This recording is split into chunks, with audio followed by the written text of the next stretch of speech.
In the heart of Lake Nicaragua, the twin volcano island of Ometepe rises like a living myth, where a fisherman shares islander legends beside the water.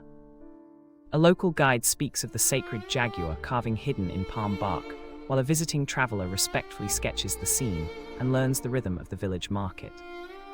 The interview with a coconut craftswoman reveals centuries of handwork and the quiet pride in every weave and dye used on traditional garments. Evening hikes reveal petroglyphs etched by ancestors, and the guide explains how these stories still steer everyday life. The storyteller concludes with a simple tip to travelers: slow down, listen, and leave space for the island to tell its own tale.